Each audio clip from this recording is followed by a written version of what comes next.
Hello everyone, my name is Israr Khan. I'm one of the PGY3 Chief Internal Medicine resident at Inside Hospital Medical Center. The title of my presentation is Shadow Cast by Statin Navigating Myopathy.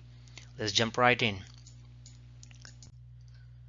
The use of statins continue to increase annually, with currently more than 40 million US adults are taking statins for cardiovascular disease. They are generally considered safe, however, muscle-related side effects have been reported in 10 to 30% of patients taking statins.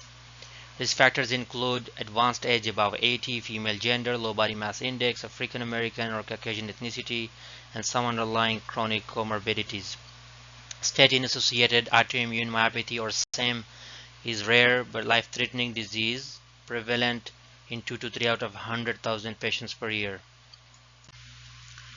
We have a 61-year-old Chinese female with medical history of hypertension, type 2 diabetes, and hyperlipidemia who presented to the emergency department with 6 weeks of progressively worsening weakness and myalgias involving shoulder and hip girdles. She became bedbound, unable to climb stairs, raised her arms overhead, or lifted her head from the pillow without significant assistance. She also noted some mild stiffness and occasional shortness of breath, but reported no rash, vision changes, photosensitivity, swallowing difficulties, ulcers, arthralgias, or hair loss. She visited primary care doctor 4 weeks prior to presentation, who prescribed prednisone but without any improvement. Her other medications include metformin 500 mg twice daily, losartan 25 mg daily, and rosuvastatin 40 mg daily. On physical examinations, vital signs are as follows: blood pressure of 139/78 with a heart rate of 90 beats per minute, oxygen saturation was 98% on room air, temperature was 98.8 with a BMI of 57, classified into class 3 obesity. Neurological examination was remarkable for grade 1 or 5 power in the bilateral lower extremities, grade 3 or 5 power in the proximal muscles of the upper extremities, and 4 or 5 in distal muscles.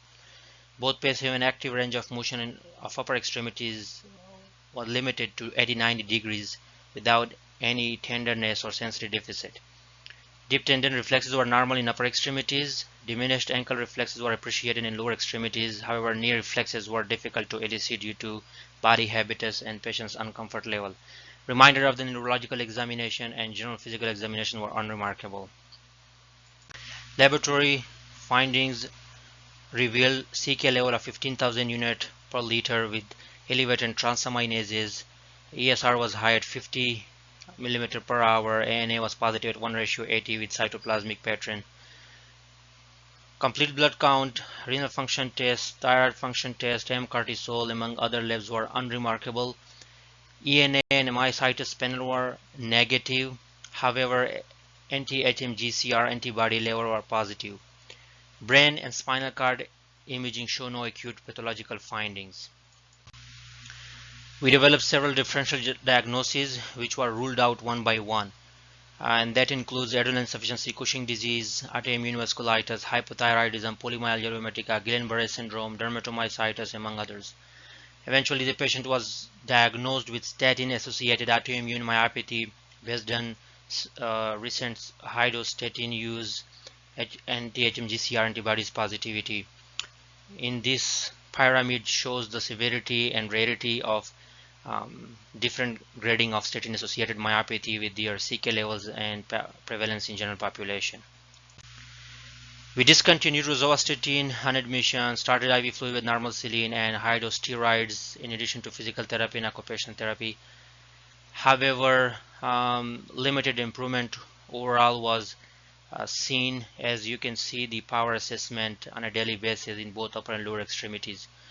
And in the top right corner, the CK level downtrended from 15,000 to 3,960 over the course of 5 days.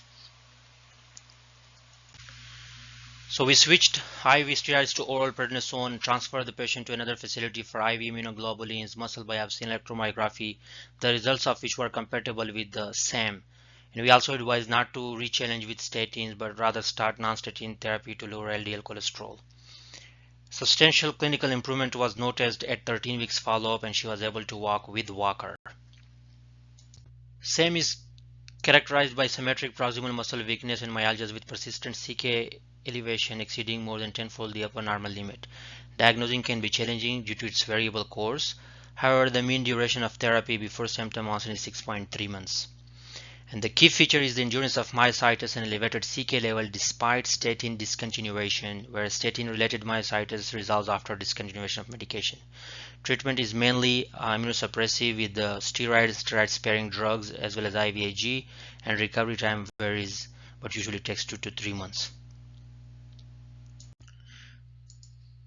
Here are some teaching points. Hypothyroidism should be ruled out because it presents in similar fashion. Lipophilic statins are more likely to produce myalgias compared to hydrophilic agents. However, in our case, hydrophilic agent rosuvastatin was the culprit. Electromyography and muscle biopsy should not be routinely performed. However, they can be considered in exceptional cases if symptoms persist despite discontinuation of statin therapy and to rule out other potential causes. And statin should not be rechallenged with same grade 5 and above. This is my references. Thank you.